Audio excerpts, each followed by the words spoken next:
বলেন কি বলছেন? দুইখানা কারণে মানুষকে জাহান্নাম বানানো হবে। কিয়ামতের দিন টেনে হিচড়ে দুইটি কারণে মানুষকে জাহান্নাম দিবেন আল্লাহ। তার একটা কারণ হলো ইন্নাহুম কানু লা ইয়ারজুনা হিসাবা, যারা হিসাবের দিনকে মানত না, পরকালকে যারা মানত না, আখিরাতকে যারা মানত না, এই পরকাল না মানার কারণে আল্লাহ টেনে হিচড়ে কিয়ামতের দিন বান্দা জাহান্নাম দেবে। অতএব আখিরাতকে তোমরা মেনে নাও, আখিরাতের প্রতি বিশ্বাস স্থাপন করো, তাহলে মরার পর বাঁচতে পারা যাবে, অন্যথায় জাহান্নাম চলে যেতে হবে, কোনো উপায় রবে না। অন্য জায়গায় আল্লাহ কোরআনে বলেছেন, জাহান্নামীদের ব্যাপারে যখন জিজ্ঞাসা করা হবে, মুজরিমদের ব্যাপারে যখন সওয়াল করবে, আল্লাহকে বলবেন আল্লাহ ওদের জাহান্নাম দেওয়া হলো কেন?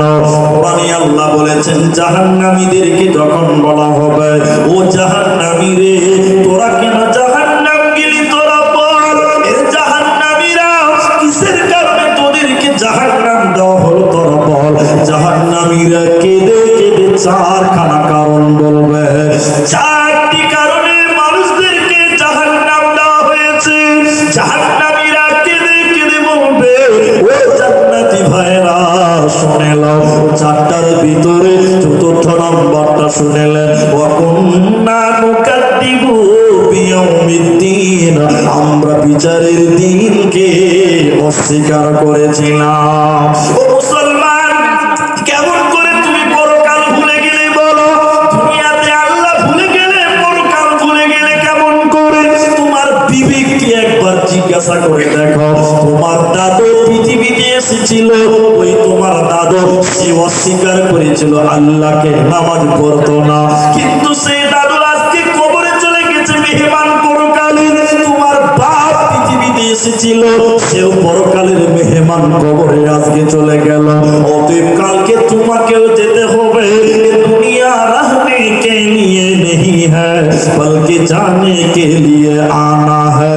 अगर रहने के लिए आना तो जगह ही नहीं मिलता।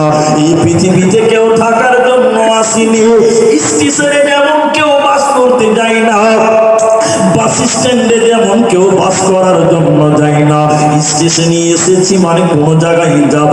আমি স্টেশনে বসে আছি, আপনি আমাকে দেখে বলছেন মৌলানা কোথায় যাবেন? কেন যাব? থাকতে এসেছি।